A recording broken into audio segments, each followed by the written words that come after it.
is Minerva Oak. She's the flower of the Gower Gulch.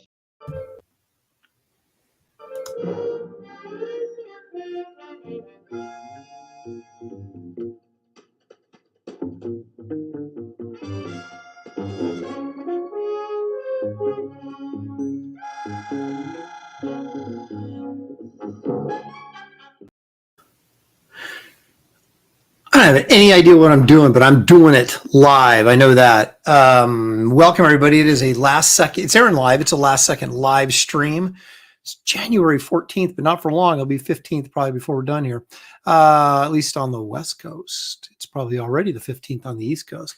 I have to, let's just say I'm going to a show in early February, and they have requested a piece to put in an auction.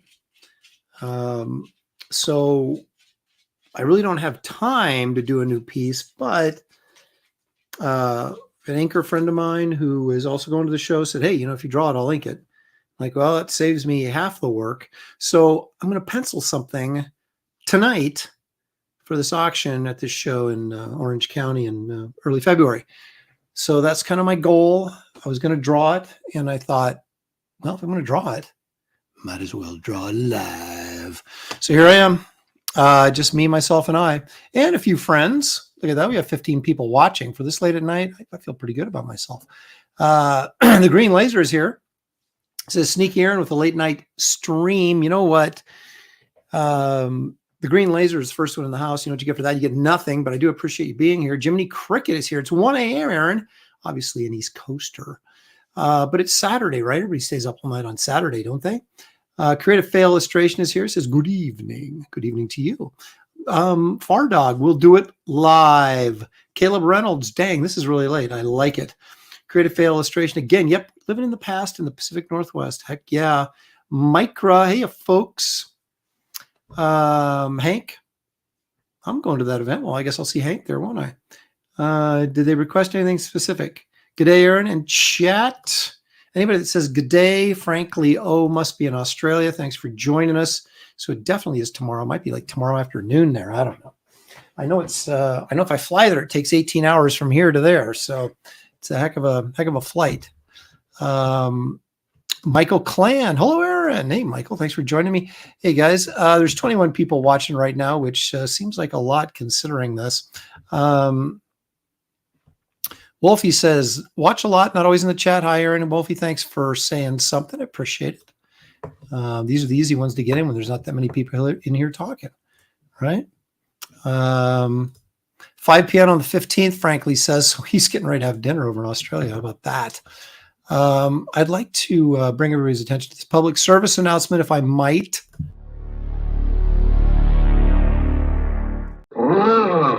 That's right. Back. Like and subscribe, hit that notifications button, just do all those groovy things and help this channel grow. We appreciate your support at any time of night. So thank you again for joining us.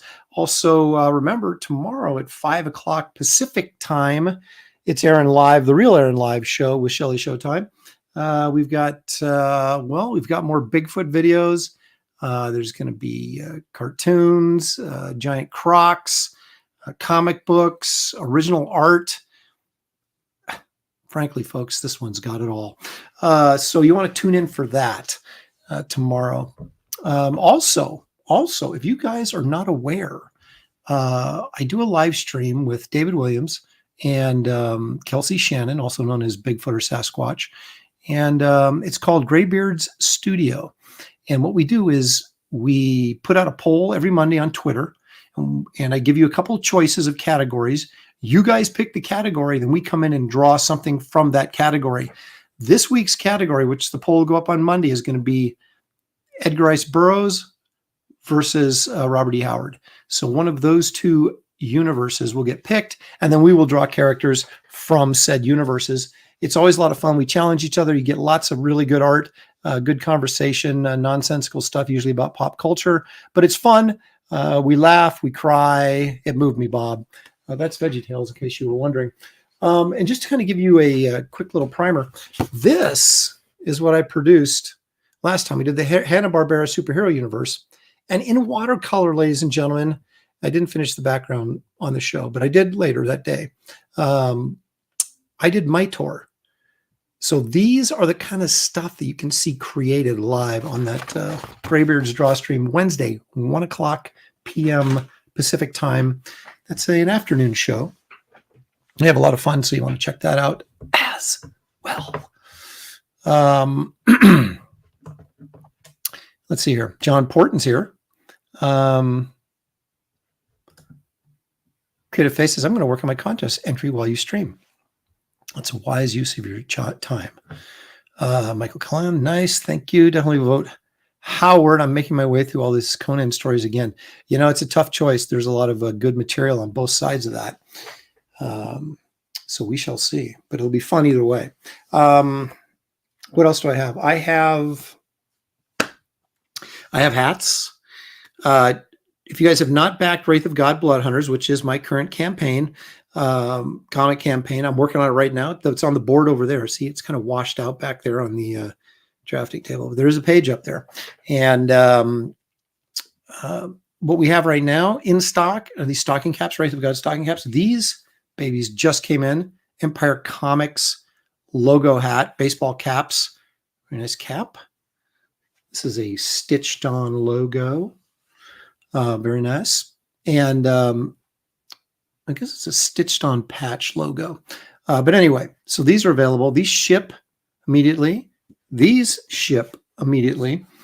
We ran out of shot glasses, but those are on order, and I should be getting those this week, this coming week. So those will start shipping out again regularly.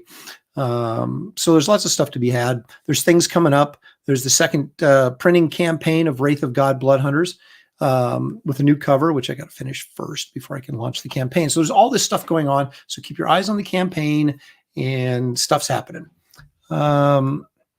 Are you, Lewis Bright Raven wants to know, are you planning on using other platforms to promote Wraith of God like Andy is doing? Yep. I'm not getting shadow banned again. This may end up on Kickstarter. We shall see. Not the Wraith of God Blood Hunters campaign, but the Second Chance campaign. It will only run, for 30, 45 days, whatever they do. And then that'll be it. Then it's going to press. And then when it gets back from the printer, ship it out. So that won't be, it's a kind of a separate campaign from the Blood Hunters campaign. It's just not a way to get books out to people that haven't read the first one and want to read it before Blood Hunters comes out. This will be the way to get it. So there you are. All right, let's switch over to the old trusty Razor Caillou and see what I can what trouble I can get into. It's number one says still up on the East Coast. Way to go, man. 1 a.m. and he's still rocking it. When I was a kid, when I was a younger lad, Saturday nights were always late nights because Sinister Cinema, followed by Creature Feature, was on every Saturday night. So at 11:30, Sinister Cinema would come on, and that was usually an hour and a half until 1 a.m. And then Creature Feature would follow that up at 1 a.m. So if you were able to stay awake and watch the Creature Feature, that sometimes would take you to 3 a.m. And so it was pretty hard crawling out of bed Sunday morning to go to church after staying up that late. But I did it. But I was young. Now I stay up and draw. Well, since this is like an auction piece, I don't know. I probably should do something people want, something like Batman or something, right? I'm just going to pencil this because I'm going to get another inker, John Livesey, who's going to the show, offered to ink it if I would draw it. So I said, all right, deal. Here we are. Actually, I said, forget it. I don't have time. But then I kind of felt like, I probably should contribute something. I want to be a total dick. So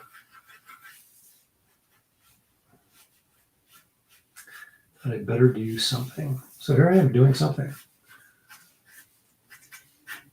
Doing something live. I'm going in there with my, not my non-photo blue pencil, but my light blue Kohl Erase pencil, which I kind of like.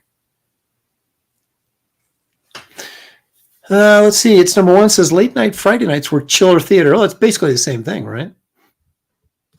Vic wants to know, why do you guys never draw current stuff? Have you heard of cyberpunk edge runners? I have not, Vic.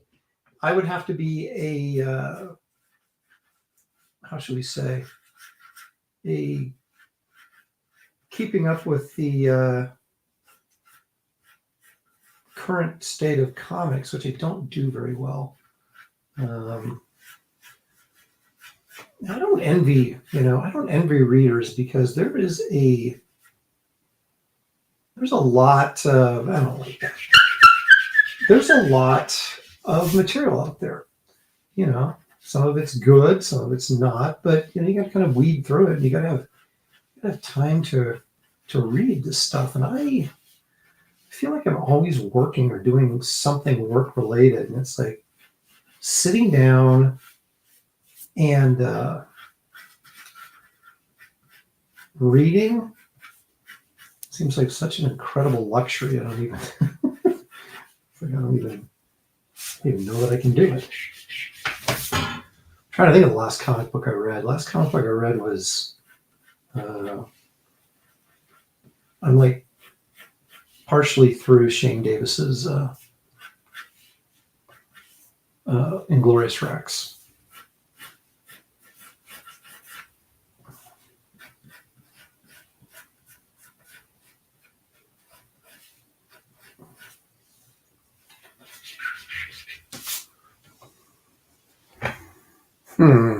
I still don't like that.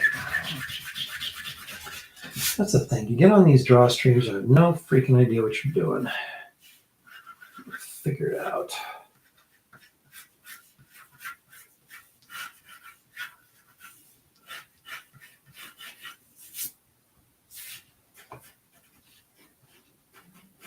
Batman's such an interesting character because there's certain positions he just is not going to get himself in, like Spider-Man or something like that. So you have to kind of, I guess, understand. I really had trouble with Batman. Superman, it took me a while, but I finally figured him out. Batman, I don't know that I ever really figured him out.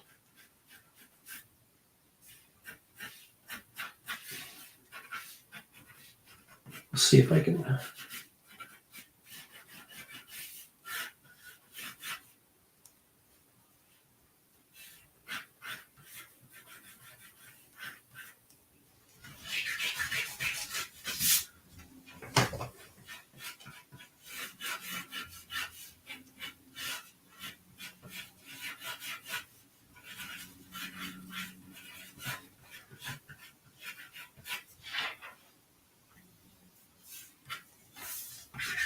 See, the thing is, I got the arms going the wrong direction, the legs going the right direction. It's just, okay, so this should be here, because this leg's coming out, right? So it's your opposite leg.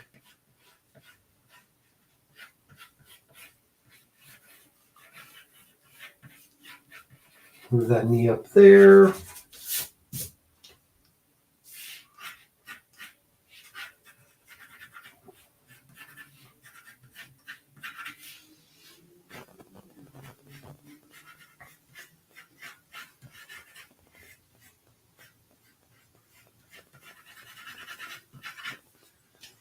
I have a chance to get this right.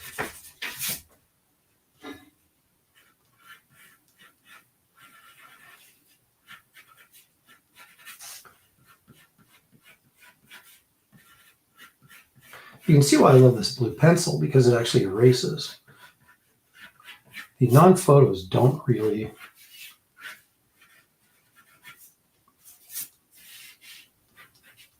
erase that well.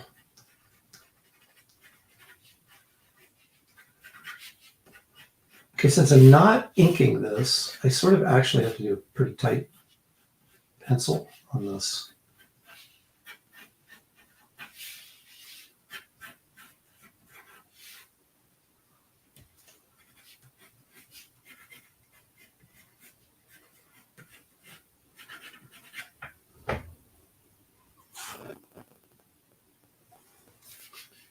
Still seems kind of a weird Batman pose to me. It's like every pose I put Batman in I'm like, that's not a Batman pose. That's not a Batman pose.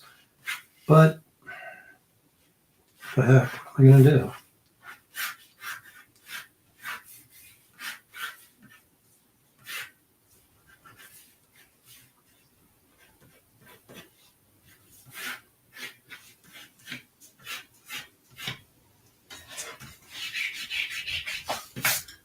Head lowered a little bit more.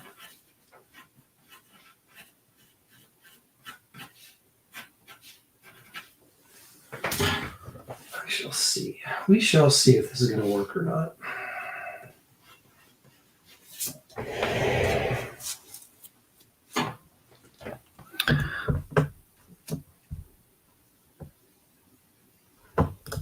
There you go, done. Leave the rest of the anchor, then yell at him for ruining it and make him pay what you thought it would have been worth.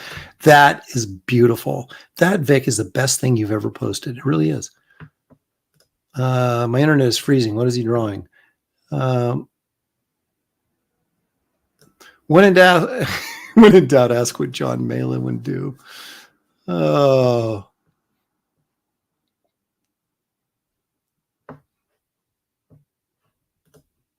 Look at that. I sent you a link, dude, in your Twitter if you want to come on, David.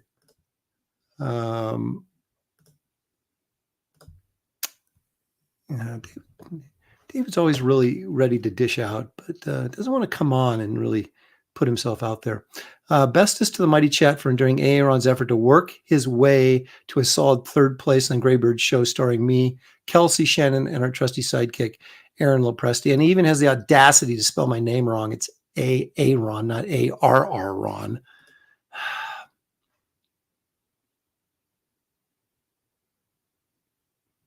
What is Shane? Is Shane streaming right now?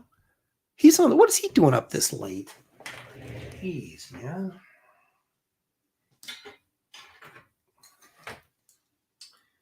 Well, you know, I hate to encroach on Shane's time, but like I said, I got this. I got to do this. So either do it live or not.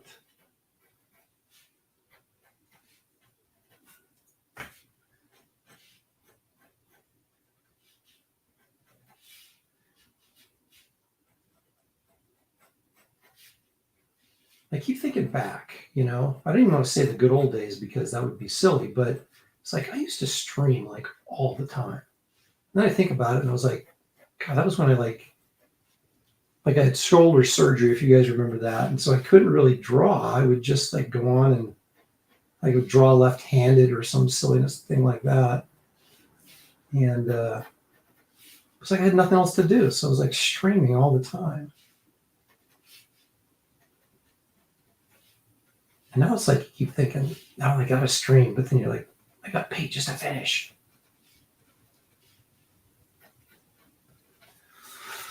I almost did Clayface instead of Batman, and I was like, how many times am I going to do Clayface before the people revolt? You know? So, maybe Mr. Freeze or something like that would have been cool too, but I'm committed. It's Batman.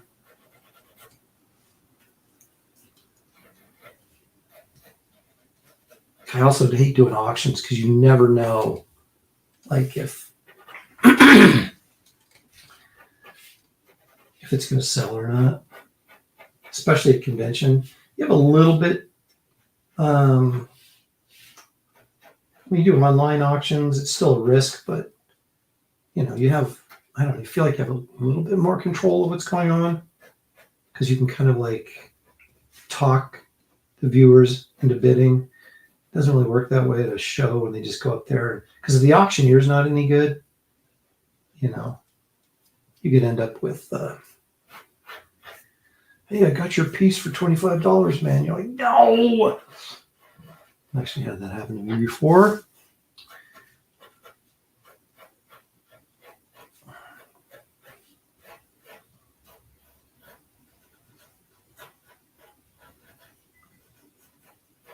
Every time that happens to me, I swear I am never going to do another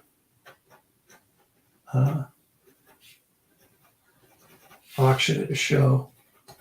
And yet, here I am. I don't like that. I mean, I like it. I don't like the fist. Oops. Everything's falling apart, man. That's what happens late at night. It's just like, it's so random. It's like,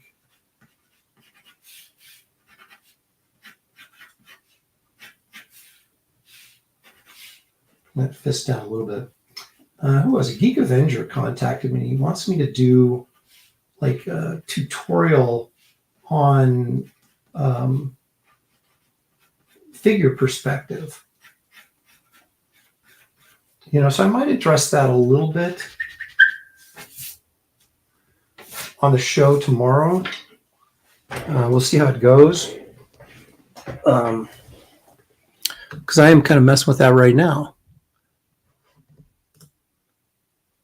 Hank, this is a this is a light blue coal erase. You can see it there. And the reason I use these is they're not as waxy as the non-photo blues, and they do erase fairly well as long as you don't push too hard.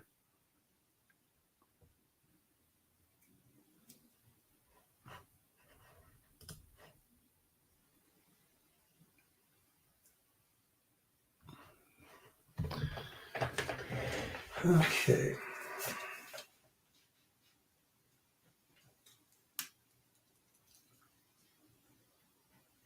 One thing I wish I got to work on, I never did, was Batman Black and White.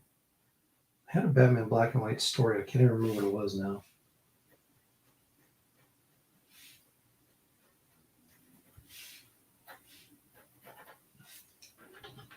I did a Legends of the Dark Knight story. In fact, if I look in my spinner rack,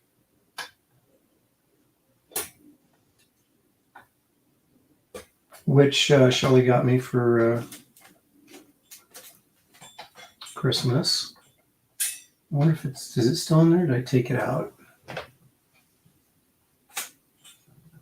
Did I take it out? Just when I was going to use it as an example, it's gone. So sad. What the heck? What the heck?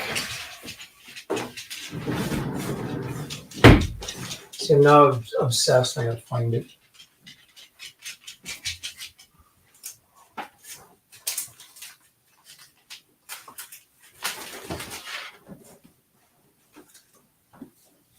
All sorts of crazy stuff over here. What the heck?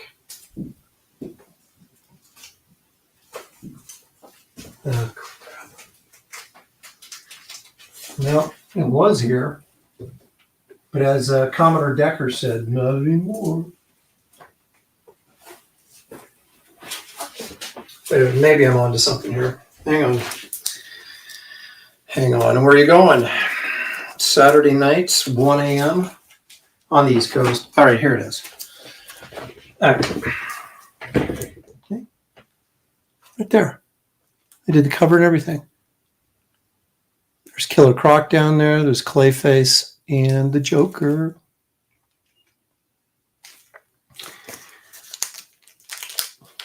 It's kind of a misleading cover, story because they're in here. They're in the story, but they're not featured. So there's Batman. See, I penciled and inked this. So there's this little 2-page sequence with the Joker.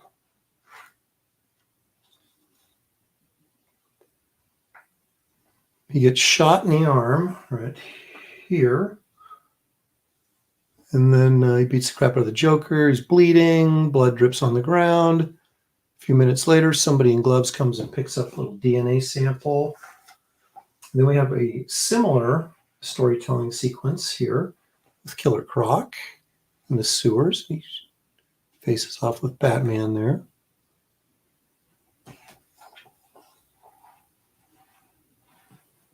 spits out some blood down here because he, got punched in the face by Killer Croc. That hurts. And then a few panels later, same mysterious person comes and collects another DNA sample. And we get a little bit more in the background of who may be collecting the DNA sample. And then we go to this third sequence, which is another repeat sequence. And this is with Clayface, facing off with Batman here. Okay. And then a little blood comes out because he gets knocked into some glass, and there's blood there. And he uses Mr. Freeze gun on Clayface and freezes him. And then some blood with Batman's DNA falls into the garbage. And our culprit here kills a homeless dude, picks up the blood sample, and we're off to the lab to find out who the real villain is. So yeah, it was kind of a way for me to work in the script to draw 3 villains I wanted to do, and they had a reason to be there because they had to collect the DNA. So we had to, someone had to make Batman bleed. So why not the Joker, Killer Croc, and Clayface? And yeah, so that's kind of. I don't like that. Okay, let's do it again. Oh my gosh, what am I doing? I don't know. That's what happens when you go on TV late at night. No freaking idea what you're doing.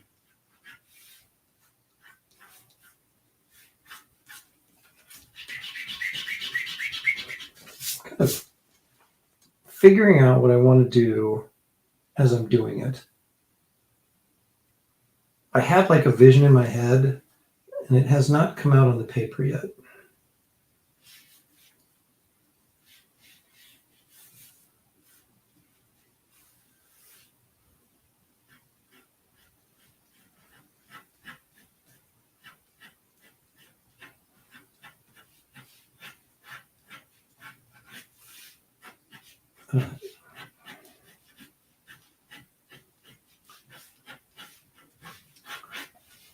This is why we do layouts, folks.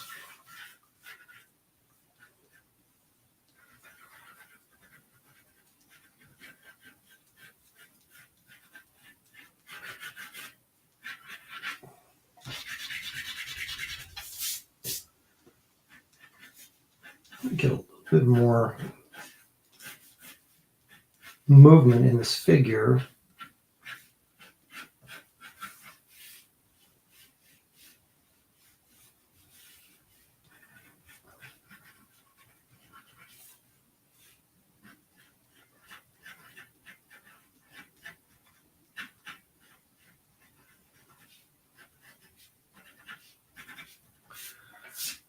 It's always interesting. Do you do the long-eared Batman?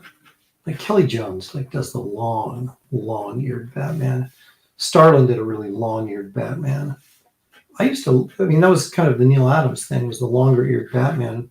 But then, I don't know, I kind of sort of like the shorter-eared version as I got older.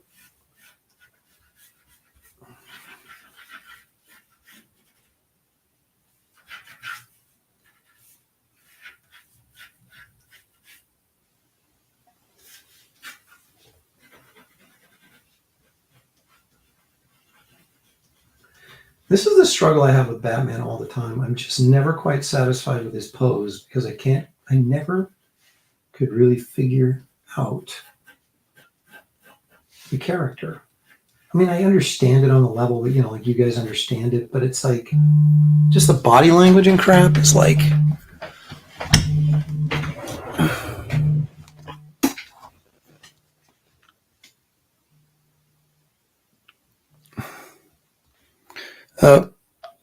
All right, dude, you're on the air. David Williams is calling live.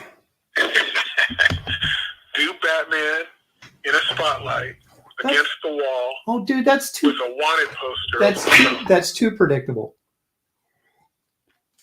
I'm trying to help you because you're struggling. I know. It's because I don't want to do it. Just do it. Just do it.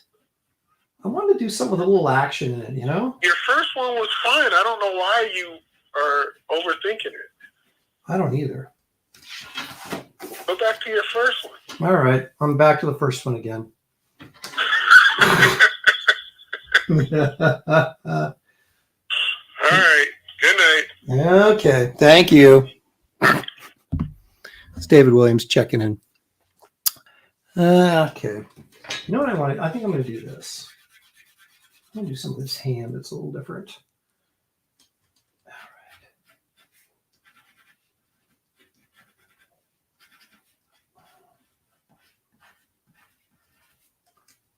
right. There we go. Maybe this makes me feel better. I don't know.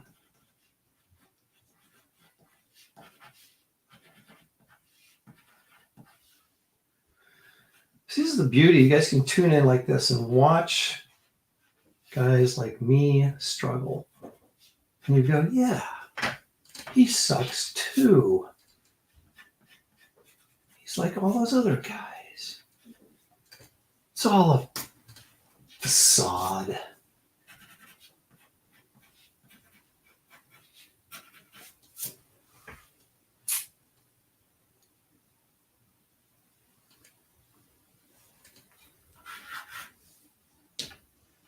You know what it is? It's kind of this running sort of like daredevil thing he's got going on here. I just don't dig it. I think. Or maybe that's maybe more like it.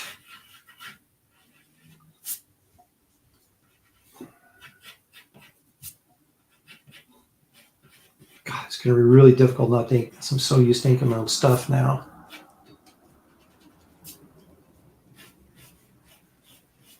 I'm going to go completely old school. I'm going to give him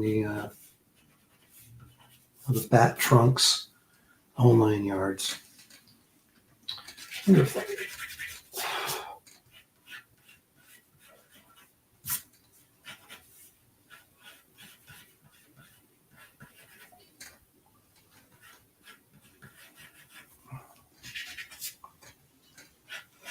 there we go.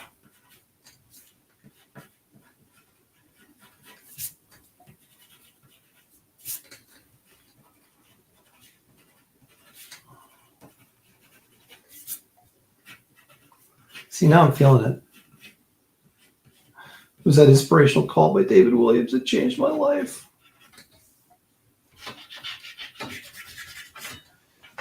Okay. All right. Now we're on to something. Feeling okay about this.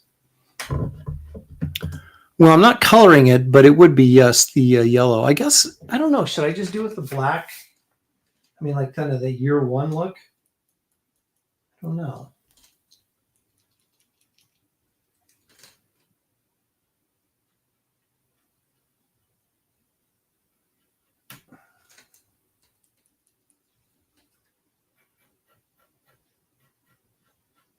Thinking maybe year one now.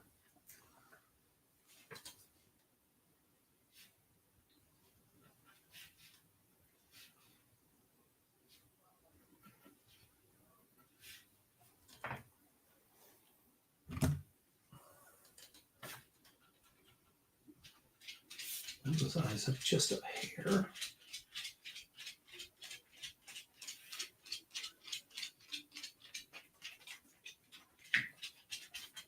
My dog clip-clopping around. Even he doesn't stay up this late. He's looking for a place to crash and burn. God, that's the thing with these 0.3 leads is what I'm using in this mechanical pencil.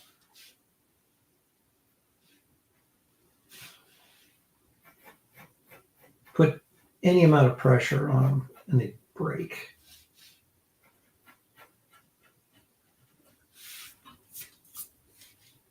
Okay, so let's go with the old school, just the black symbol.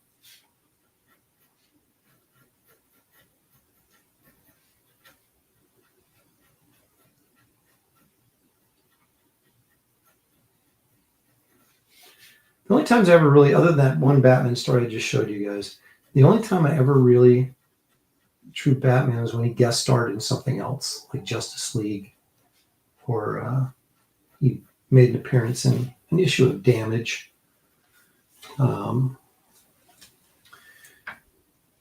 And I always felt like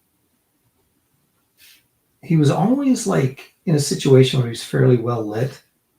It's like, Batman should never be fairly well lit. That's why I never agreed with him being in the Justice League. It made no sense. The guy's a lone wolf, doesn't hang around with a bunch of other superheroes, doesn't really care what they're doing. He's got his own agenda. But, I mean, he's popular. You got to put him in the Justice League, but I just thought he never belonged there. You know, occasionally would be smart to have him show up, like, to bail them out. Like, you know, just basically kind of rub it in their face that they're all idiots and he's superior, and, you know, he shows up to save them, that kind of thing, every once in a while. But always in a dark place. It would never be, you know, it's like, what is Batman doing, you know, in a space station? You know, it just doesn't make any sense to me.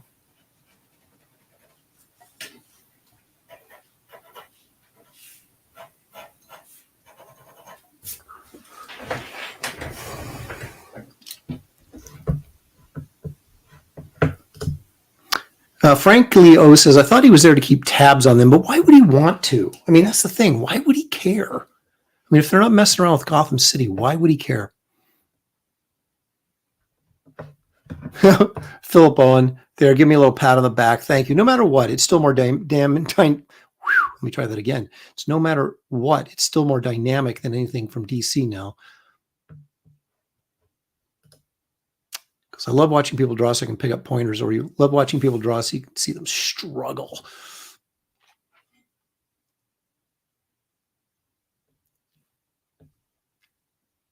Now, let's see here. That's true. He wasn't like that when JLA started in the 60s. That's a good point. Well, he was really dark and mysterious, right? I don't know. What are you saying, Marcus? Are you saying he wasn't hanging around a lot, or he wasn't as dark and mysterious in the 60s? Because he really wasn't. I mean, he started off that way, right? You know, in the 30s, and then he got kind of goofy in the 40s when he got his sidekick Robin and all that kind of crap. And then of course, the television show in the 60s really ruined the character in terms of him as a comic book character. And it was like Neil Adams and Denny O'Neil that sort of made him, you know, mysterious and interesting again.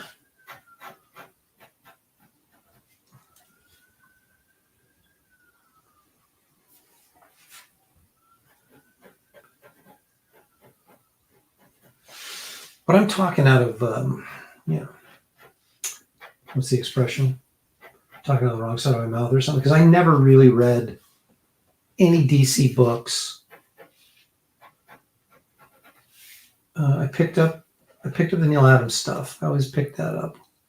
But I was such a Marvel zombie that I never was a DC reader.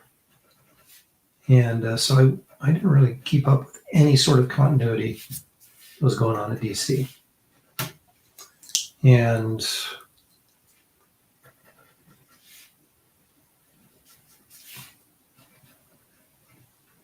if you guys watched my unboxing video, I just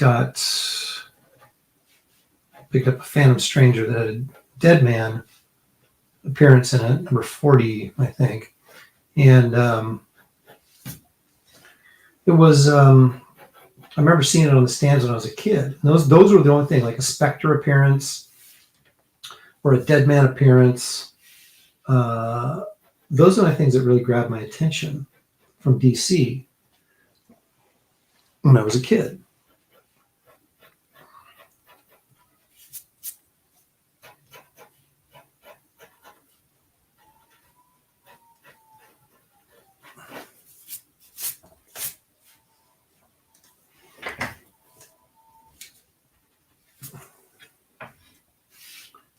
Let me still change this hand. Yeah. Okay.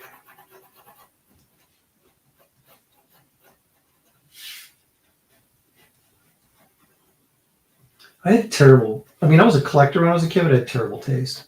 I mean, I was buying books. I never bought the books that were worth anything, or that were going to be worth anything. You know, no X-Men. Had no interest in X-Men. I was buying Spider-Man, which is okay. That was a good buy. That'd be like Captain America, and there's nothing really happened in Cap that was all that great in terms of collectability. You know, I bought the Avengers on and off. But I was buying Man-Thing and Frankenstein's monster, and you know, when DC came out with their fantasy line, was Beowulf, Claw, and Stalker by Ditko, inked by Wally Wood, which is really interesting looking. And oh, excuse me, sneezed. That was a non-COVID sneeze, by the way. Anyway, so Werewolf by Night, you know, although it does have that one extremely valuable first appearance of Moon Knight in it, but other than that, not a great value there. I never bought Ghost Rider though, because I thought it was too directly satanic, and I couldn't get. Even though I thought he was cool, I was like, oh, I did buy. It was issue number 9, which actually has Satan on the cover. It was like he's writing his Gil Kane cover, inked by Tom Palmer, I think, and Ghost Rider's riding his motorcycle right straight at Satan. I was like, okay, I gotta get that. But just don't let my mom see it.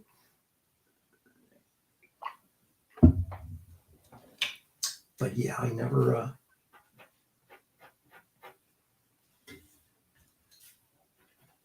I thought like Luke Cage was cool, and of course, no one bought that book. And I thought Iron Fist was cool, and no one bought that book. That's why they teamed them up.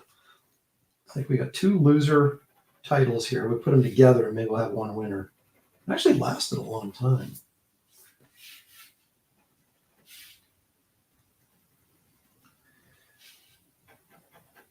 I'm going to do this fairly loose. Problem is, I do it fairly loose, and I have no idea what it's going to look like. But of course, the thing is, I do it tight. I may not know what it's going to look like either. So,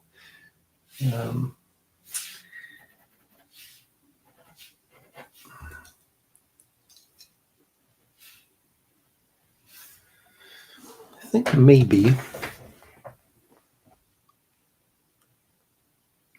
Satan is in the 80s Defenders. It's hilarious because he goes through father-son drama with the son of Satan. Who's the mother? You know, it's like, what's going on here?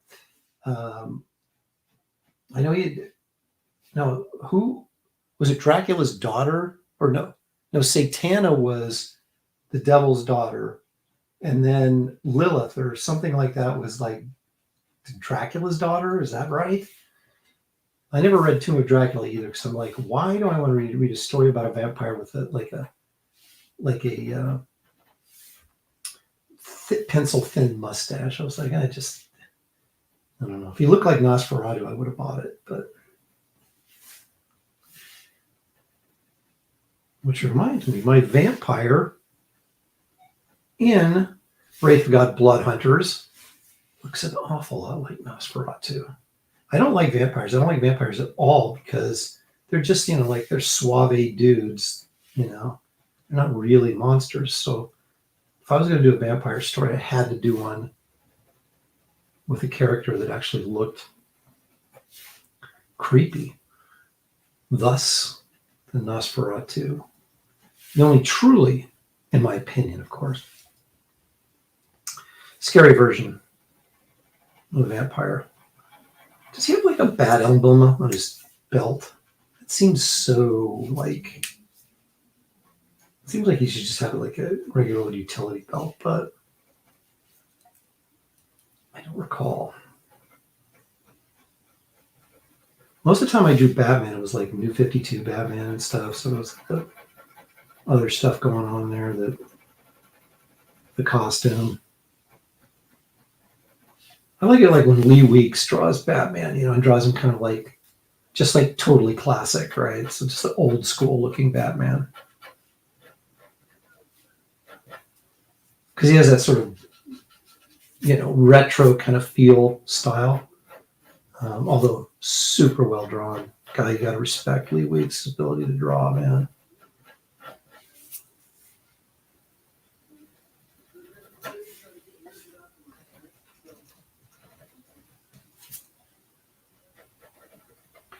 And I'm not going to put too much stuff in here. Don't get too carried away, Aaron. Don't get too carried away.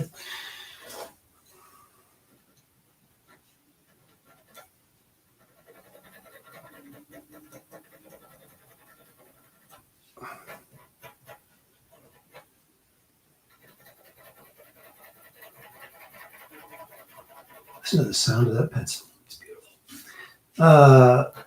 So how many of you guys were around to vote for Robin getting killed? I hated Robin so much that I was in college, and it cost like 50 cents to call in and like kill Robin in like Death of the Family, right?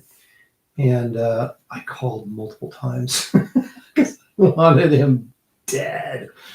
I feel kind of, no, I don't. I was gonna say I feel kind of guilty now, but not really. I might have been the reason he died. There's just too many phone calls from me.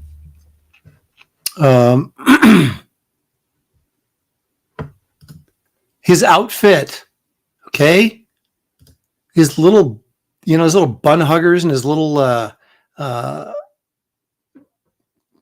slippers, his Robin Hood slippers. I was like, come on, man. Give him like more of a manly costume, will you, if you're going to do that. And actually, I kind of liked.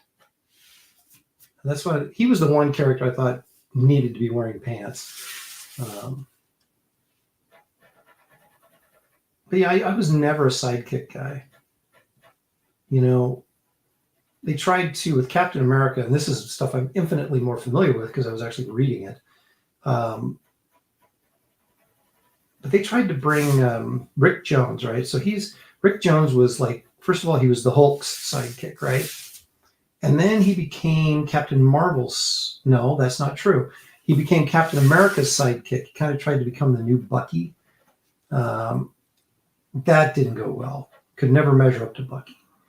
And then he became Captain Marvel's sidekick, which actually sort of worked because they had those those wristbands. They had to clap together and they would like change places or something. So Rick Jones would end up in the negative zone and Captain Marvel would come out or something like that. I don't know. But yeah, I mean, I never was a sidekick guy. I thought, why would these adult superheroes? I mean, I know why they did it. It was a sales thing, right? In the 40s. To make kids identify with the superheroes more because, oh yeah, now they could be a superhero themselves. They're the sidekick of the superhero, right? So I mean, I get why they did it from a sales standpoint. From a story standpoint, it makes no sense. And so I was never really big on that. So, like I said, when I got a chance to participate in the demise of Robin, I jumped in wholeheartedly. And of course, then I went out and bought multiple copies of Death in the Family because it's going to be worth a fortune. I helped kill Robin, and now it's going to be, I was lining my own pocket or something. Which oddly enough, I still don't have, or I still don't have them. Let me try that again. I had them, but I no longer have them. Because I sold all my post-1980 books, cleaned out my collection, streamlined it, baby. So all I have now is pre-1980, with a very few exceptions.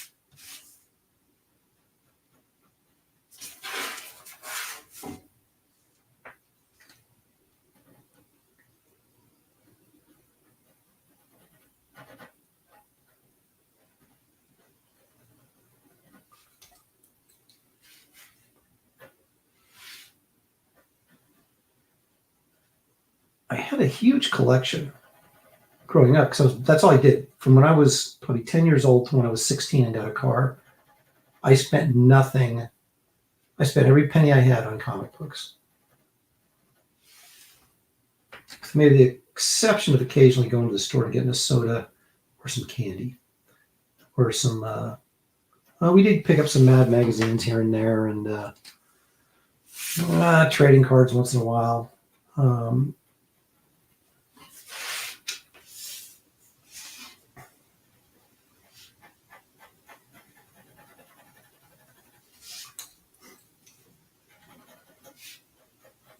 I don't know if I'm doing like dual lighting and stuff because it's not going to. It's going to get colored.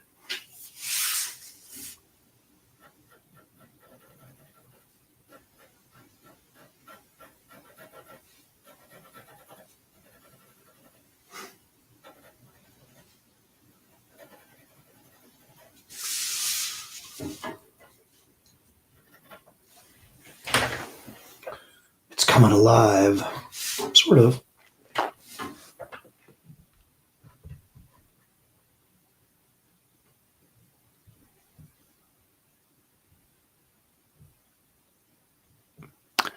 Burn X-Men now going for lots of dollars. I know. Well, even I mean, I could have bought Giant Size X-Men #1. I mean, I was collecting books when that thing came out. It was like I just didn't, for whatever reason. I was like, eh, because I had books I was reading, right, and I would buy like when Ms. Marvel came out. Like I bought the first issue because John Buscema drew it.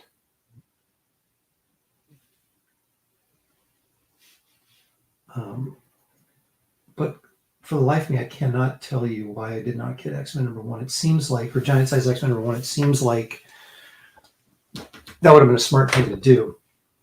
But I didn't really buy the giant sizes that much because I think probably because they were 50 cents, and it was like, well, I get a giant size, but if I don't, I can get 2 regular comics, 2 different ones, Might have been a kind of being,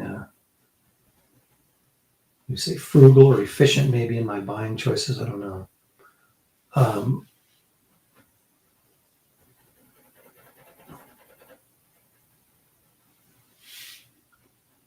And the reason I didn't get X-Men 90, was it 94?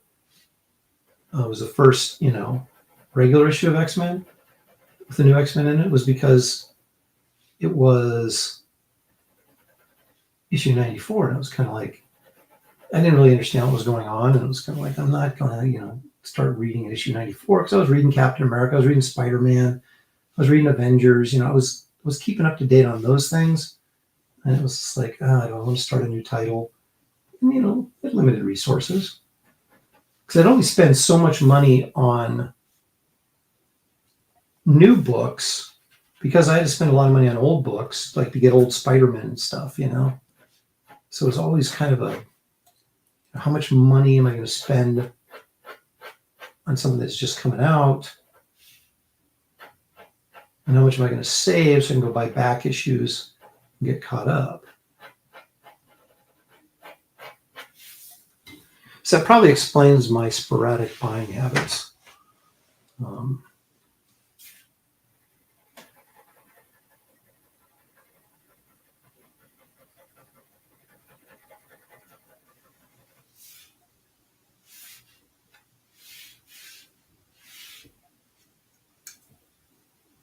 Light source this way.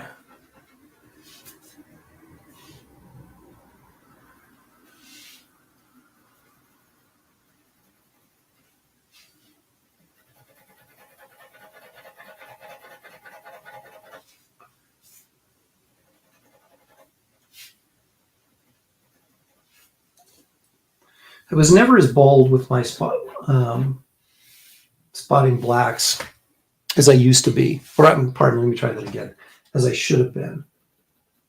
Especially from a guy who was such a fan of Wrightson's and such a fan of Frank Frazetta, both who really used black placement effectively to create volume. drawings. I would always draw the figure work, and then I was always kind of hesitant to fill it in with black because I didn't want to cover up all the work I'd just done. That sort of stuck with me. So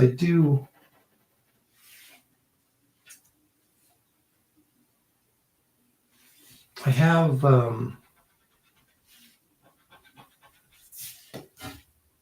moments, and that's probably my problem, is that I draw all the muscles and stuff in instead of just drawing the shape and then spotting blacks in the shape, right? Because the more blacks you put in, the darker this stuff is, the more interesting it looks, because you're creating more volume. But this whole concept of, I don't want to cover up, the muscles, right, with all the black, is just foolish. Because look at somebody like Finch or somebody. That stuff looks tremendous. And it's all because of how he spots his blacks and creates volume. So let's get a little crazy here. Let's cover some of this stuff up. Let's see.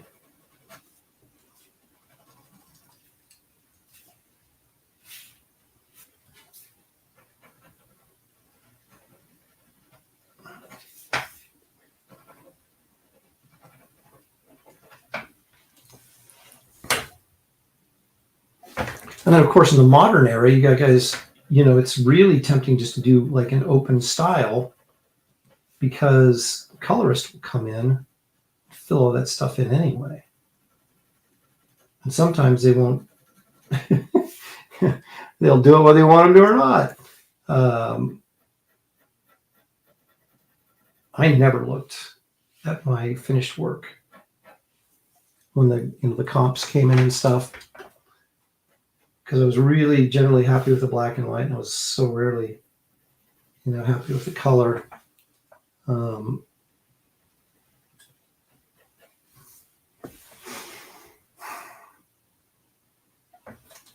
Or how something reproduced, and then I shouldn't blame the colorist entirely, because I work with some good colorists, but I just think the limitations of printing, things like that. So I would have these really nice black and white stuff, right? I'd see the inks from the inker, usually Matt Ryan, and it was just really tremendous looking stuff. Then the book would come out and it really felt lacking, and I could never figure out. And so I'd first think, well, maybe Matt's not doing a good job or something. But then, he'd send you the originals, and you'd look at them and go, geez, these look great. Why does the finished book not look good? And so it got so frustrating with me, I just quit looking at the finished product,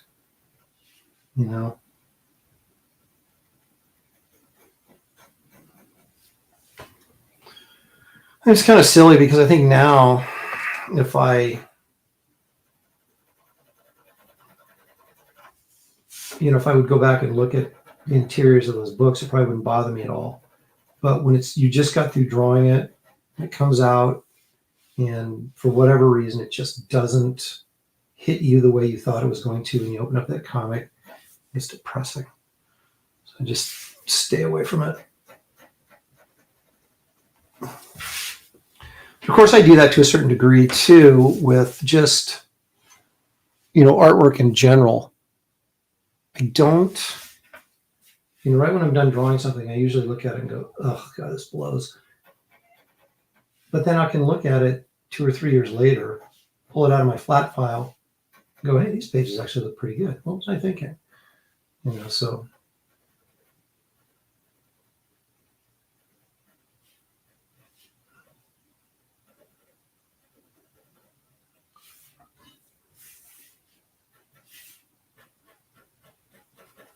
I think it's just recency bias.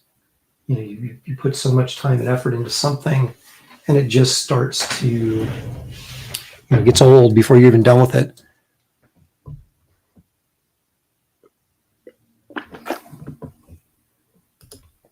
Does he all the time? Did he ever have like a round one? Or am I just dreaming? I know the current one does, but I don't even know.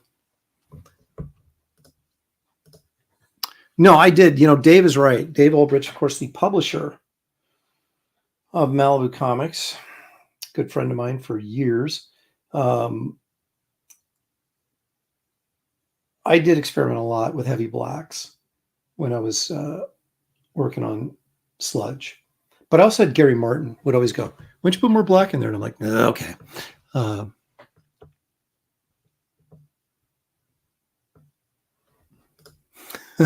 Since Aaron's forcing me to stay up tonight, I may have to go on a BEERUN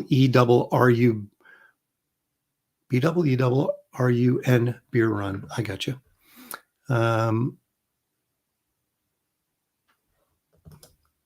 Yeah, what condition was it in?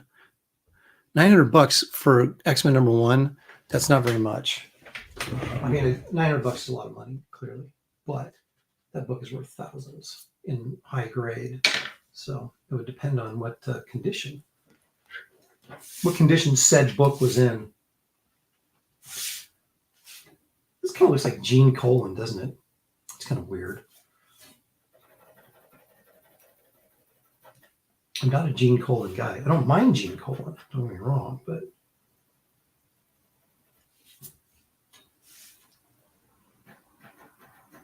not someone I ever really paid attention to stylistically.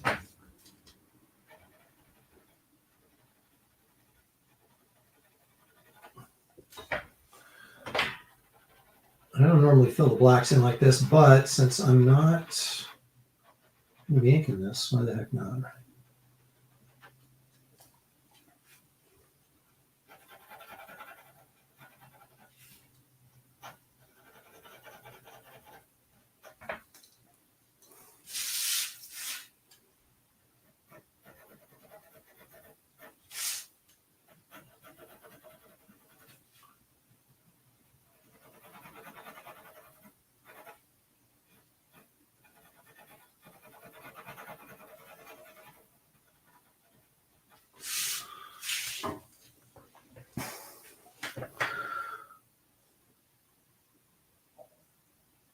Now, see, something that bugs me that I just did, I'm not going to change it now, but this forearm is like too straight up and down.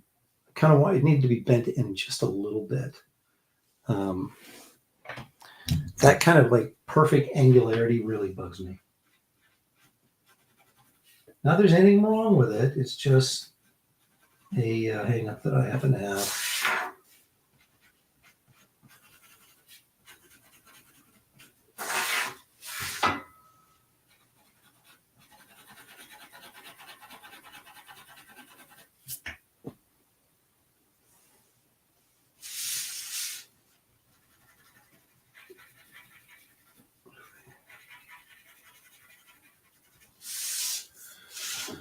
See, I'm going to get a little more ballsy. I'm going to put a little bit more black in here.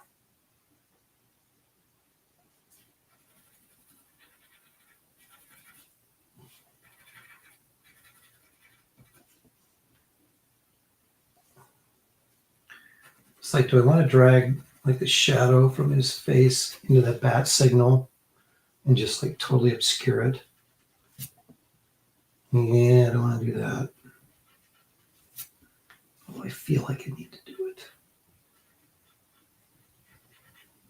See, maybe it would have been a better idea to put this in the yellow bubble after all. Well, I can do it like this. Just going to indicate, there we go. So we don't lose the bat. Don't want to lose the bat.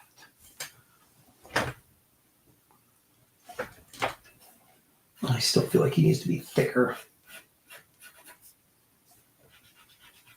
Kind of feel like Frank Miller sort of, I'm not going to say ruined Batman Force, but redefined Batman Force. This kind of thicker, thuggish Batman is, rather than the thin, sort of nimble Neil Adams Batman.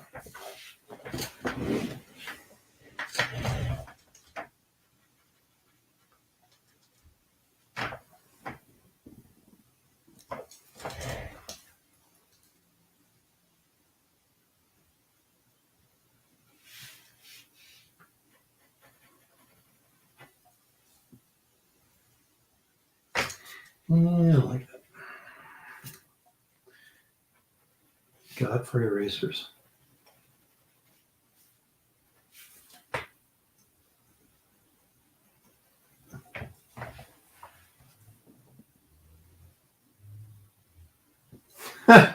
I am going to change it like this. The arm is driving me nuts.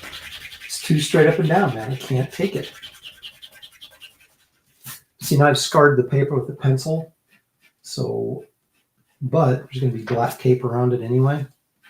So there you go.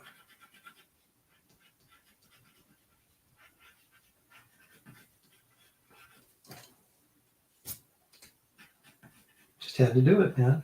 I just had to do it.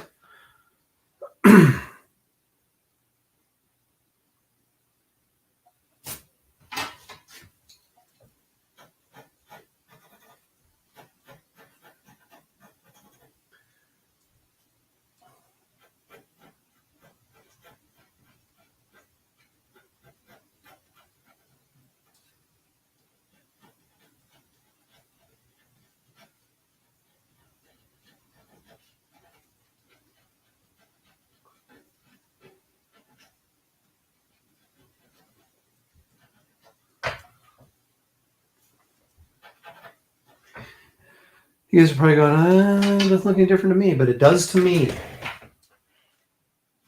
I can't stand that like perfect straight up and down symmetry. It's just so uninteresting to me and stiff looking.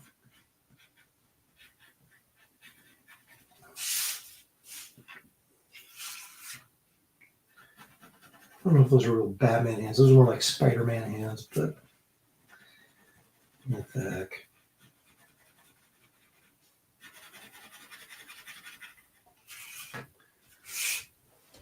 After all, it is, 2 a.m. on the East Coast. So if I want to draw Spider-Man hands on Batman, I can do it.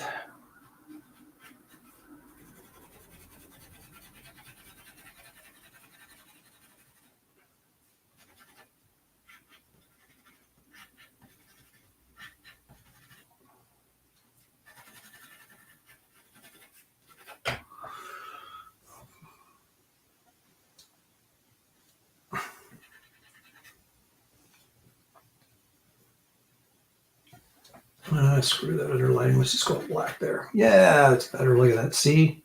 Have the guts to do it.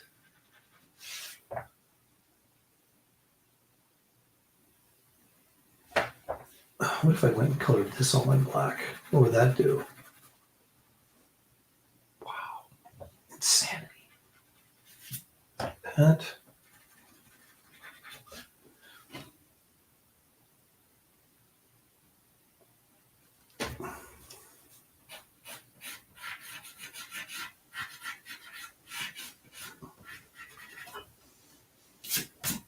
Make that thigh a little bit bigger.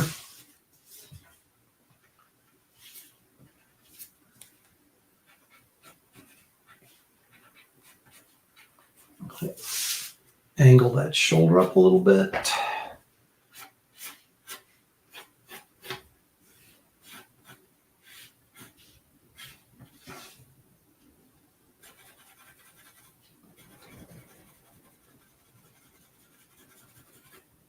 And it is raining like cats and dogs here. Can you still use that expression?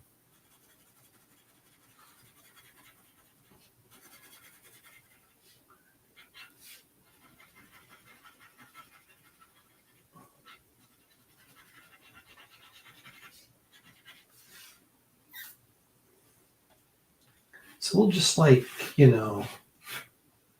do some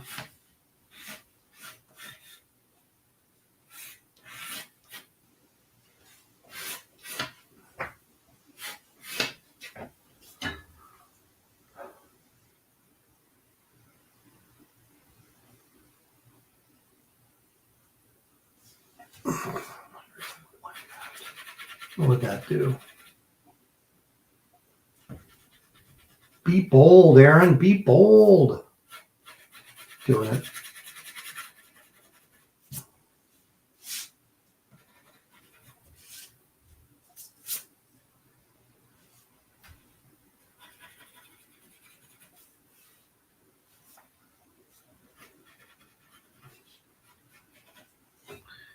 Kind of getting a hankering to do a barbarian comic.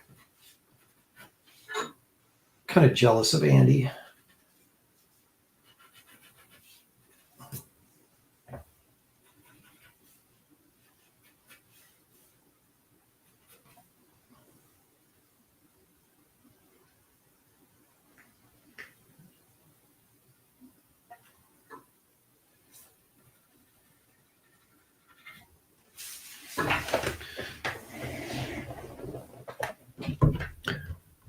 Oops, that's been up for an hour.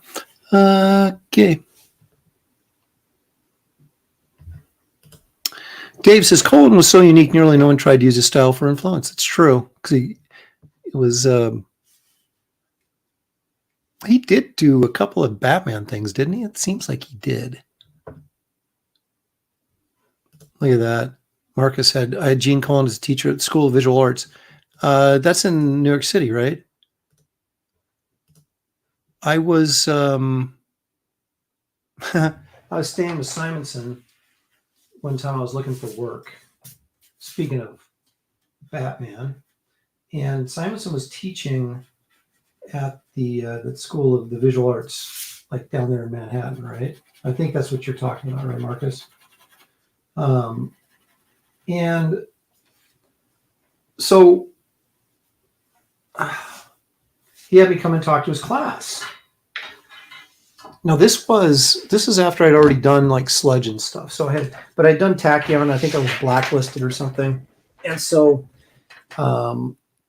I, put together this Batman.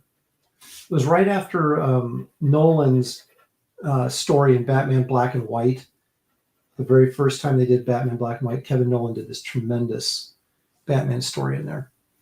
And I was sort of inspired by that. And so I put together this Batman story, several pages, it was like 5 pages or something. It's really nice stuff, if I do say so myself. And so he brought me in to talk to his class, right? It's kind of like an example of a struggling artist, I guess. And I was very bitter. And so he had to keep me from like just totally going off and like bad mouthing Marvel and DC. And but it was interesting. It was fun. Because we'd show the samples, right? And Walter would go, no, look at this stuff. He goes, this stuff is great or whatever. He goes, and this guy can't even get any work, so, or is looking for work. And, kind of using me as an example of how tough it is.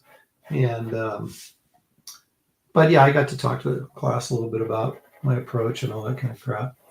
And it's kind of fun. Joey Cavalieri taught there too, I think, didn't he?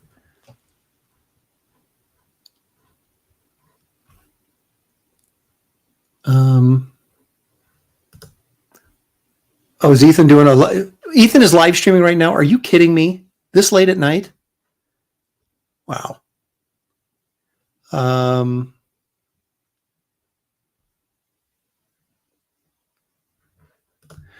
Marvel was really, Snake Oiler says, Marvel was really blessed with artists after Kirby, Ditko, Colin Kane, Buscema, Jim Strankle, Barry Smith, John Romita. You just don't see that type of talent bursting onto the scene anymore.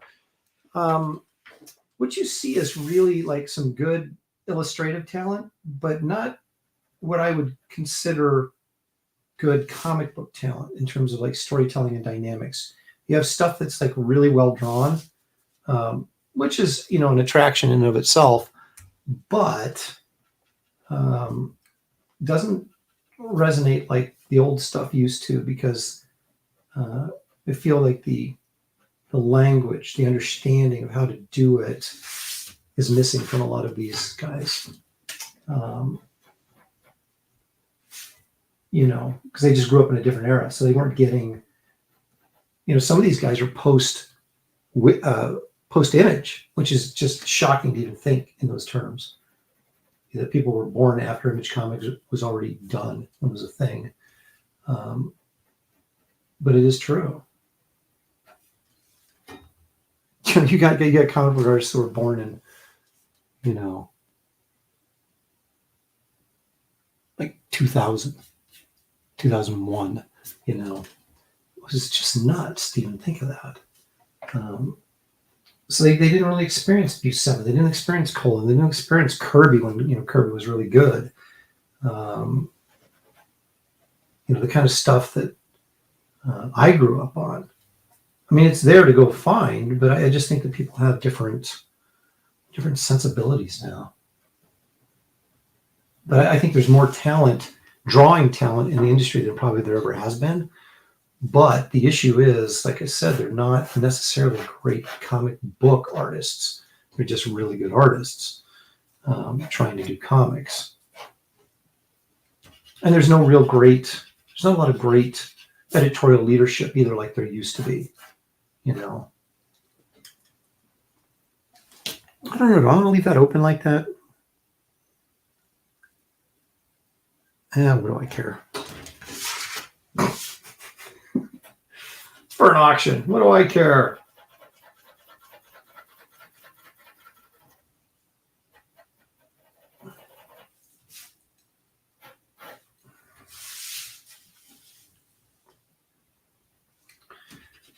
Because I don't want this black to get lost in the black over here.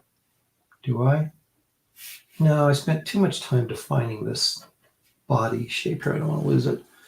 So what could I do? I could sweep this cape back around like this, whether it makes sense to do it or not. All right. Get some more of that black in there.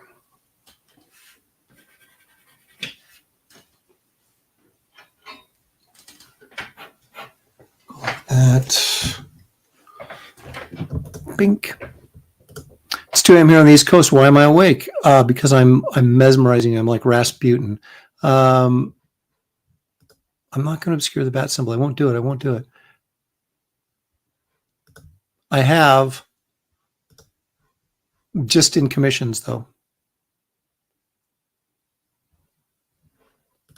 That looks like a Count Chocula marshmallow bat. That was my goal. So yay, success for me.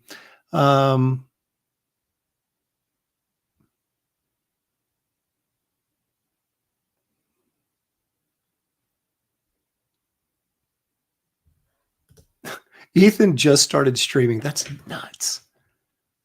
These guys, man, they must stay up all night. And then I guess they sleep all day. I have no idea. The dogs don't care, but the cats will cancel you. I know, I hate cats. Oh, see, now you've ruined it. Yeah, I know. An appropriate hour to draw Batman. Now draw Superman at dawn. Yeah, I'm going to be embedded. I better be.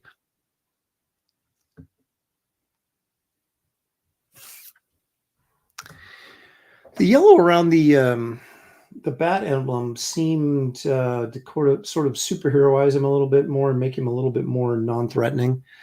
I think kind of fit into the whole 60s vibe they were doing. And then, of course, you know, Frank Miller comes along and gets him all roughed up again.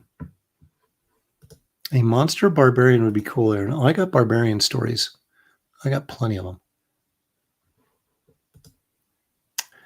Well, yeah, Beta Ray Bill was a barbarian. He was kind of an alien barbarian. You attended Walter's class once. He was really good. Yeah, well, geez. I mean, you're going to go to Walter Simonson's class and not, you know, like, I was like staying at his house looking at his studio, you know. That was like surreal.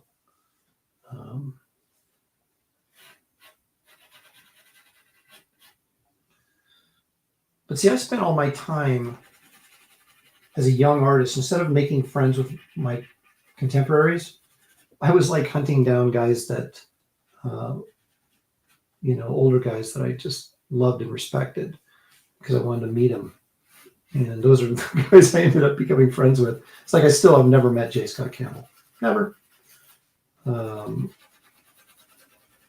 It's a miracle that I know anybody that's even close to my own age in this industry.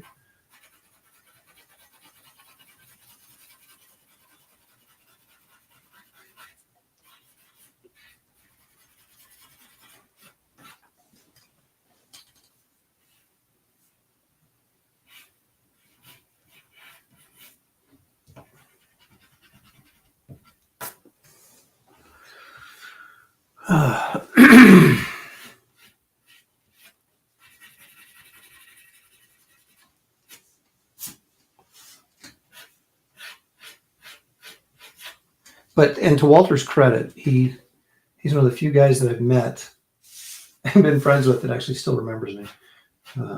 So maybe that's the thing, like becoming friends with all the old guys. They keep getting older and then they can't remember you anymore. I don't know. Maybe it's just me. It might just be me. Might just be me.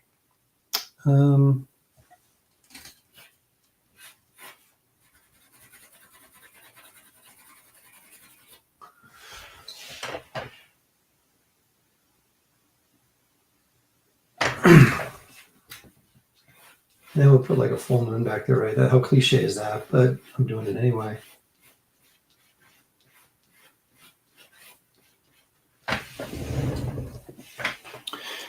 And you're crazy if you think I'm putting a background in there. It ain't happening. So there we go. I mean, it's not, you know.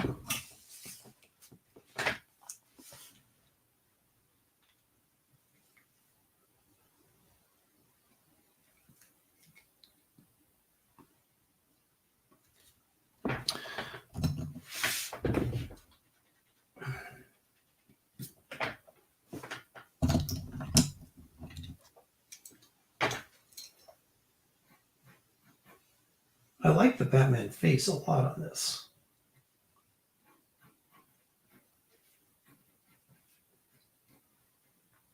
So the thing with Batman is I never imagined him smiling. I mean, I guess he smiled at the end of Killing Joke, which is really bizarre that he, you know, after the Joker paralyzes Batgirl, and he's going to share a joke with him or something. But I'm not capping on Killing Joke. It's one of my favorite pieces of work ever.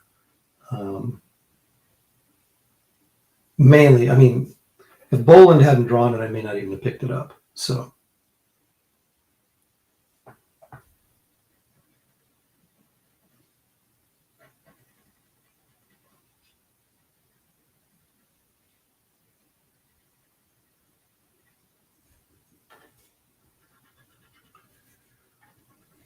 I don't like even lines. Like, I like the stuff to be bumpy because it, to me, gives it a more weightier feel, more three-dimensional.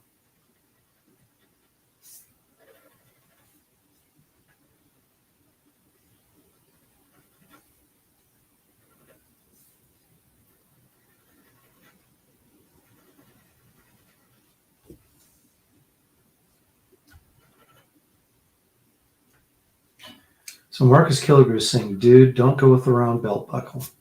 Go with the square belt buckle. I don't know, go with the square belt buckle.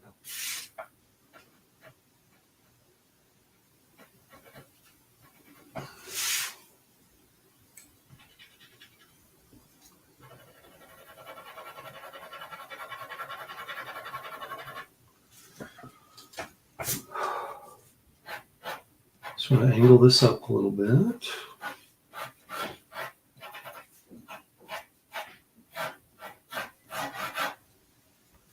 You know, it's going to be funny. I know that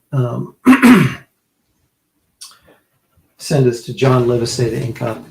It's gonna be all slick and everything, right? And I'm so used to now, like doing, you know, rough stuff, and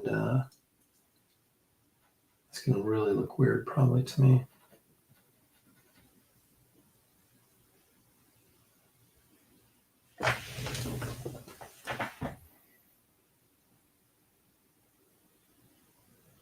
See, what I would do if it was the old days is I would cut some Zipatone out here to cast a shadow on this side from him. I suppose I could cross hatch it, but yeah, why would I do that? And these lines are wrong. Gosh darn it. Should be coming sort of like that. I think.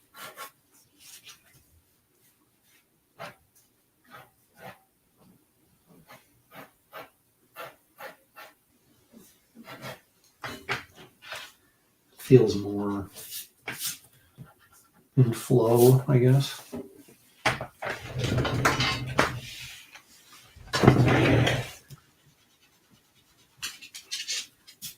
This should probably.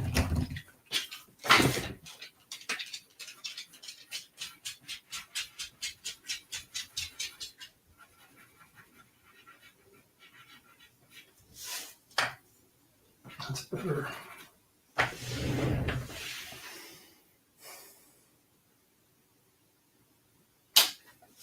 You know, I think that's. I think we're going to call that success.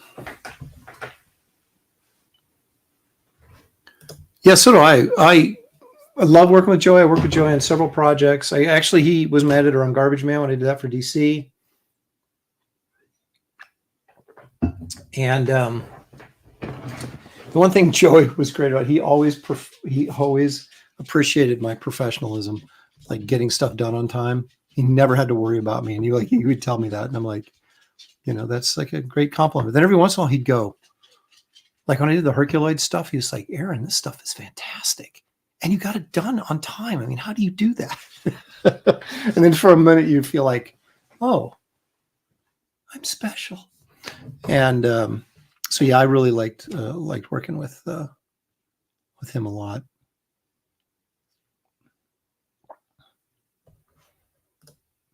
Cover the cape of the figure of the deep. Yes. Why don't I do that, Dave? I'm gonna have to have Dave on my show again and talk about Ultraverse. It seems kind of like, how often do we need to do that? But people love the old stories about the Ultraverse. I'm constantly getting questions about Gerber and things like that. And so I think I will have Dave on soon. And I do want to plug Dave's Geek View Tavern. If you're not subscribed to that, that's his YouTube channel with Tom Mason, and Chris Holmes shows up a lot. A lot of the old Malibu guys. And it's a really fun show. Dave has very high production values, unlike me.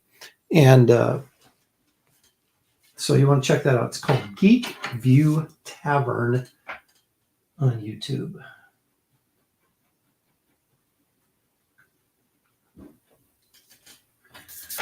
All right, I think I'm just going to fart around with it.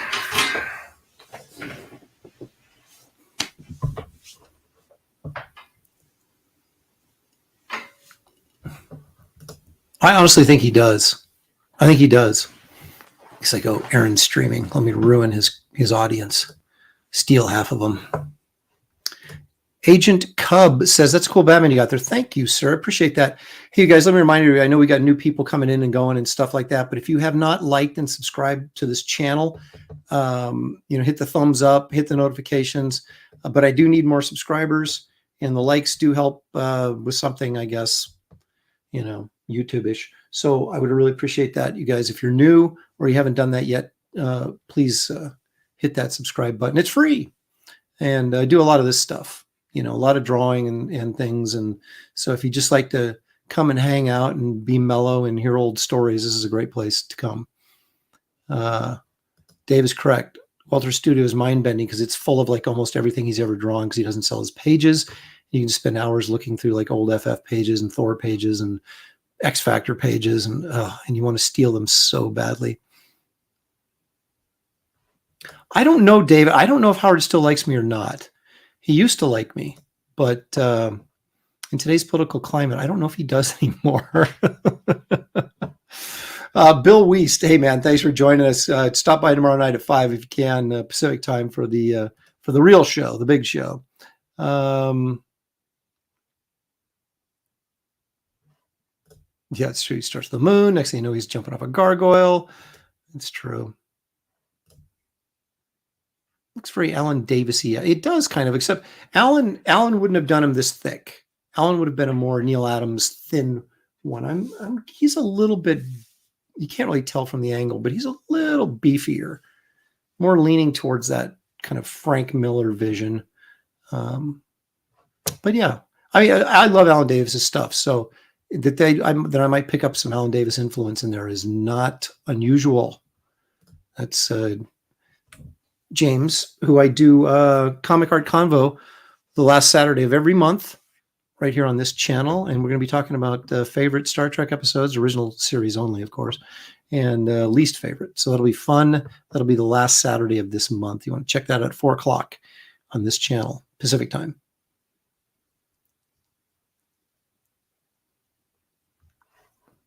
Paul Taylor is saying he actually laughed, talking about Batman, actually laughed when the Joker slipped in an oil slick or something similar and said the Joker made him grateful for pollution.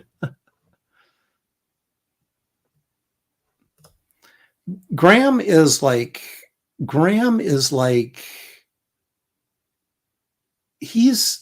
mean, I'm kind of like the grumpy old man who sits on my porch with a shotgun full of rock salt. Graham is like the comic book grumpy old man. He has certain things that he likes for certain reasons, and he's completely inflexible. And so we have some interesting conversations. I mean, it's like, preferring Star Trek the motion picture over Star Trek 2 to me is absurd, and yet he gave really good reasons why he did it. So you have to respect his reasoning, even though I don't agree with him. And Killing Joke, he's such a purist. He understands the Batman mythos way better than I do. And I'm sure that Alan Davis took quite a bit of liberty with it. And that may have been, I'm sure, why he was not thrilled with it. I'm easy, Dave.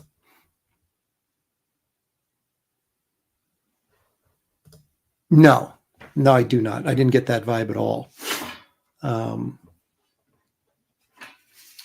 What I got was, and this isn't interesting because everybody has different takes on this, but you know how the whole comic started with the rain hitting the puddles, right?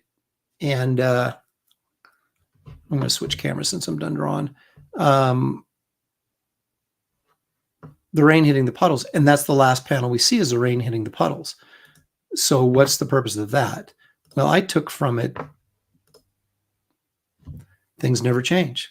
It's just it's just going to start all over again. It's the same at the beginning of the story. It's the same at the end of the Joker-Batman relationship, right?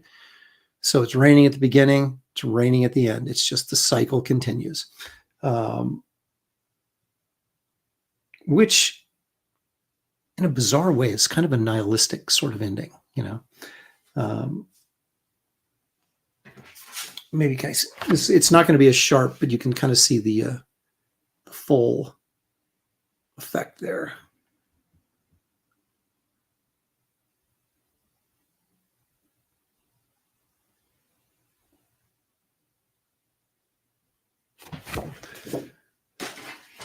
So you go. I want to get through all these chats in here. Oh, you're higher than a kite. I couldn't stand Sal Buscema. I liked him as an anchor, but John, maybe. Sal, never.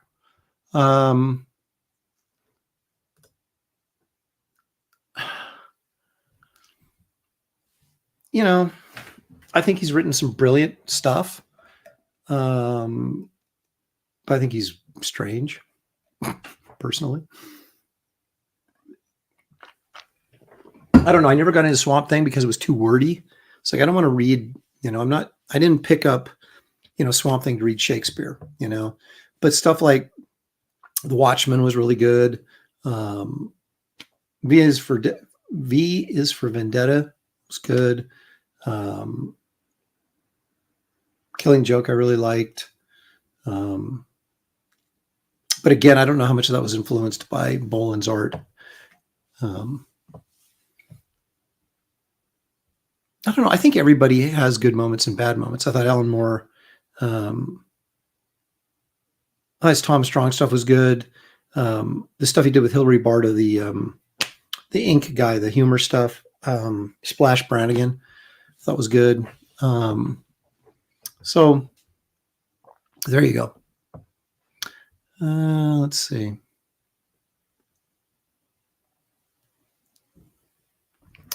There's Dave. Pat me on the back. Thank you, Dave. Appreciate it. Oh, hey, Dave, those guys, they hired me when I was a nobody because they saw that I had potential.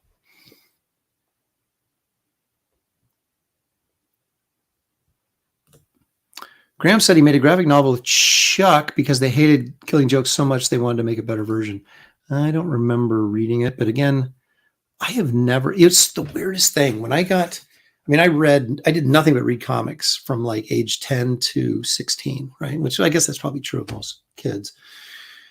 And then when I got into college, I still bought comics, but they stacked up. I didn't read them that much. I read Man of Steel, like when that came out, the Byrne Superman thing. That was kind of fun. When they were doing the whole Legends crossover, I read some of that stuff, and then it just got too bogged down. I always read Spidey. I stayed up with Spidey and all the Spider-Man titles. That was the one thing I was pretty constant with. That's not true. I lied. I got through Spider-Man 200, and then I quit reading them until about 86. And then I started picking it up again, and then I sort of had to get caught up. And then I kind of got into it in the 90s when I was breaking in or trying to break in. I got back into reading comics and kind of keeping up what was going on, right? Pitt and things like that were, cool. And Keown's Hulk, I just love Keown's Hulk. I should say Peter David, Dale Keown's Hulk. So I was reading stuff. But then when I got into Malibu, for example, and doing the Ultraverse stuff, and then my career sort of started to, become a full-time thing. I read less and less comics. It was more like, a special thing came out, like, Alan Davis did that, I'll pick that up, or Bolin did that, I'll pick that up, or I was always sort of hit or miss on Frank Miller because I never really liked his drawing style as much, but his storytelling obviously was incredible. So there was some of that stuff I picked up, some of it I didn't. I picked up some of Chaykin's American Flag because it was a little bit saucy. And so, I was all over the place. And then plus I was always buying old comics, right, and reading those. So, but I never really kept up. I was never like a Marvel zombie or, that I read everything and was always knew what was going on. I know it keeps my head warm though. You know what I found out? This house is cold, especially in the wintertime. And so I was like wearing, you guys would like on the Sunday show, I'd be like, have 4 jackets on and Shelly would be like, and what I found out was I started putting the stocking cap on and wearing this every day. I don't have to wear as much clothes because it keeps all the heat from leaving my head, I guess. And so I stay warmer. So look at that. No one ever stays dead in comics except Uncle Ben and Bucky too. Actually, they brought him back, right? I wasted my money on those Kill Robin phone calls. It's true, I did.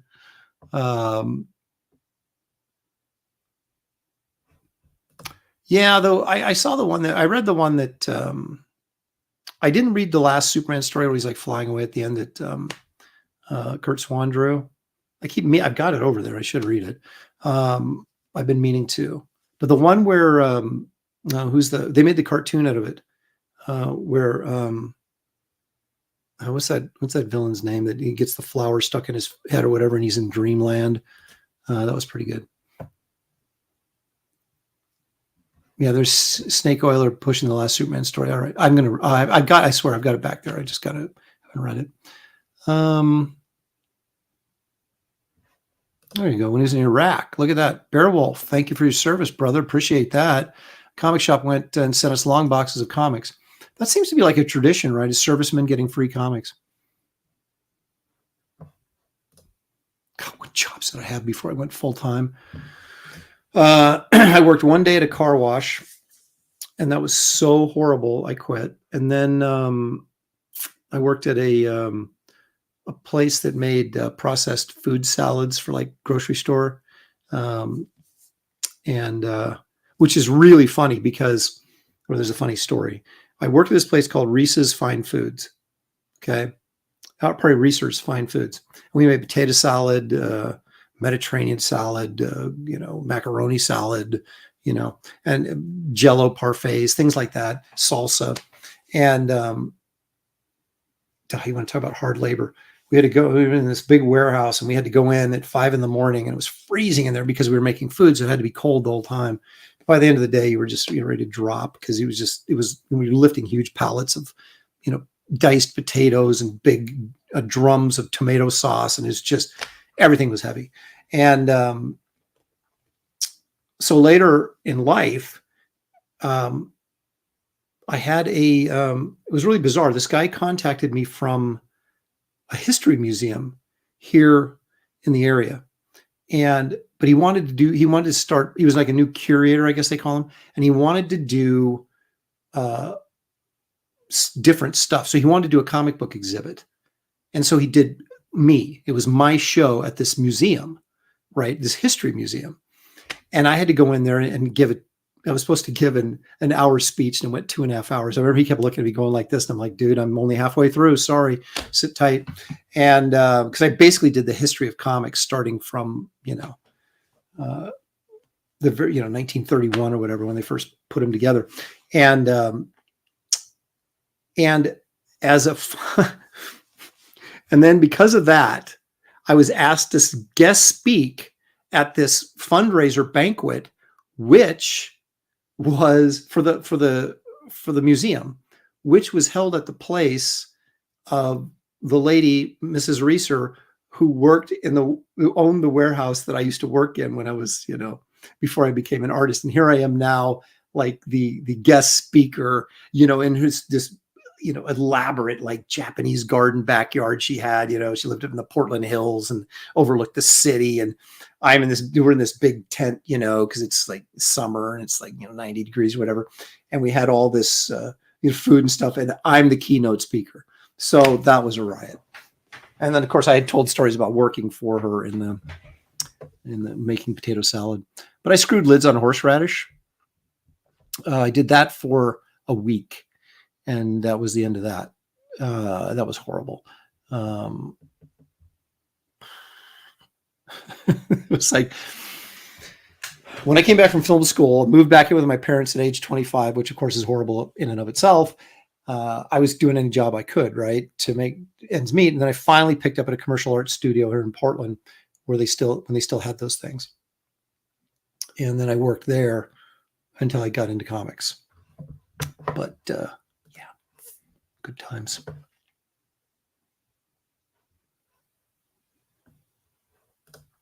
Research is still around. I had some potato salad not that long ago.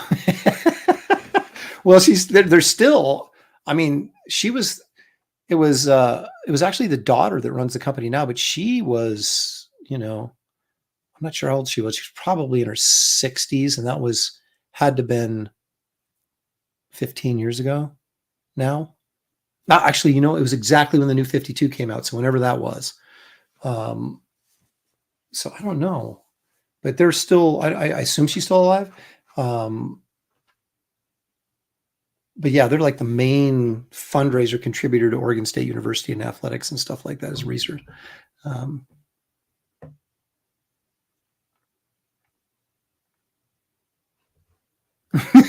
Take phrase. Aaron sounds like Bubba Gump, but instead of shrimp variations, it's salad variations. No, okay, here's the deal. I just was the first job I could find. I'm not one of these guys. I wasn't picky. It was like I needed a job. I needed money. I was driving by. They're like hiring. I drove in. I said, what's the deal? And so, okay. And I don't mean to insult the intelligence of people working at car washes. However,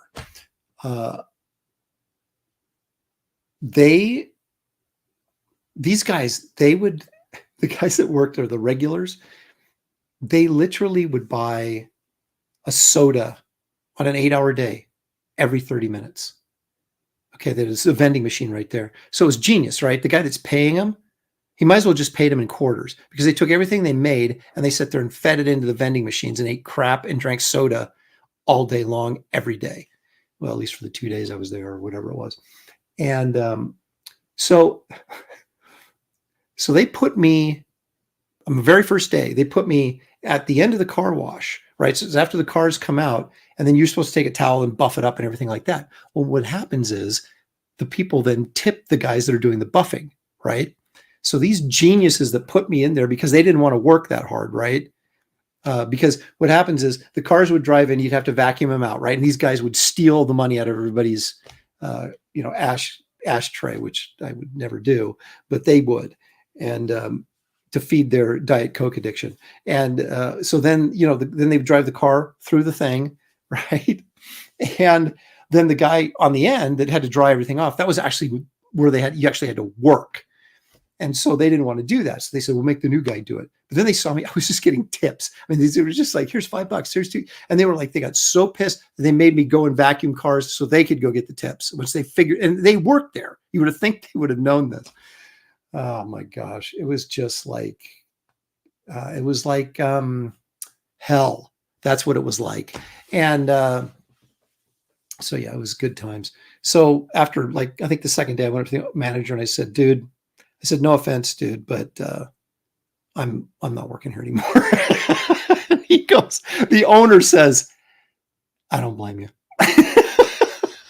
So I was out of there and went to Reese's and worked full time there and actually made potato salad. So no tipping though at all. Working at the car wash. Yeah, that's exactly right. That's right. On any future resume, write former executive director of Horseradish. The thing with that was it was a temp job, right? When I was in LA, okay, and after I graduated from film school and, or I should say when I got out of film school, I think I still have like 3 credit hours or something of somehow I missed some couple general eds that I thought I had. And I ran out of money and it was like, I'm not going to USC to take general ed classes. So anyway, so I was out of film school. I completed all my film coursework though, but I was working at TriStar Pictures and there was a writer's strike. So I had no work, right? And so I had to take temp jobs. Well, you're in LA, they send you to a law firm. You work in the records department of a law firm, or you work in the mail department of a law firm. It was just, you're wearing a tie, you're talking to people, you're doing stuff. I would always end up, running the place like within 2 days. And so I was on these temporary jobs, but they were like career jobs almost, And then when I came back to Oregon, I thought, well, I'll just get some more cool temp jobs like that, right? I'll work in an office building or something, wear a tie. No, that's where they go, oh, screw lids on horseradish from the on the swing shift. You're like, seriously? And so I ended up with a lot of we did this one thing. We were in a warehouse and when they still had cassette tapes, and it was prior to Christmas. And there was a department store chain called Payless. I don't know if you guys are familiar with it or not, but they gave us these boxes, right? And they had on pallets, they had all these cassette tapes, like the greatest hits of the Beach Boys or whatever, right? And they had them in this huge circle in this concrete floor in this warehouse. And we had these boxes. It was like picking strawberries, except you're picking cassette tapes. And you go around to each pile and you put 2 Beach Boys or whatever it was. And you go through every pile until your box was filled up. And then it was a display stand, right? That would sit in a display stand with all these cassette tapes in it. And you go stack them over here. Then you go grab another empty box and you start walking around a circle for 8 hours, ladies and gentlemen, 8 hours a day doing this for a week. It was nightmarish. So by the time I was ready to do anything to get an art related job. And so thankfully I was able to hook up with that commercial art studio. But wow. Yeah. Good freaking times. Got a killer potato salad recipe. Don't rub it in, okay? I've got 50 people watching. We did have over 70 until Ethan started streaming, but hey, it is what it is. I'm a small fish in a small pond or something like that. I don't know. But anyway. Okay. All right. So anyway, guys, that's pretty much it anyway. So let's take a look at this real quick. Once again, that's what I did. This will go up for auction. I'm going to send it off to get inked, and then it'll be in the auction, and there you have it.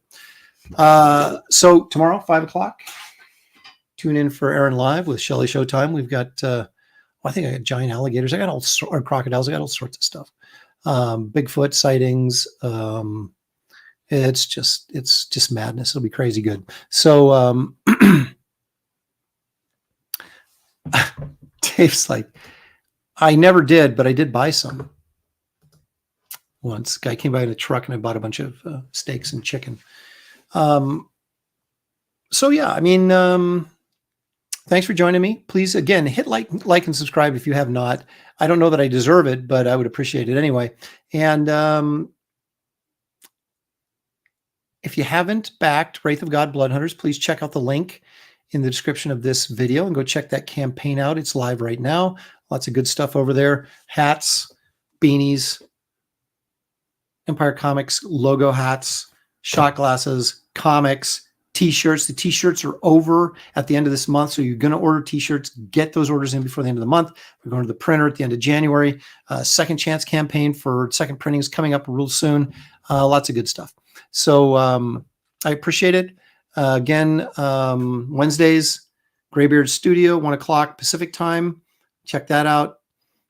And Comic Art Convo last Saturday of the month with me and Sequential Treasures. This time we're talking about Star Trek. That's 4 p.m. on a Saturday, on the last Saturday of this month, whatever the date is. We have it. Thanks for joining me, guys. You can all jump on Ethan's stream now and send my love and regards to him. And we'll see you guys hopefully tomorrow night at 5. Good night. Thanks for joining me. I appreciate it. See ya.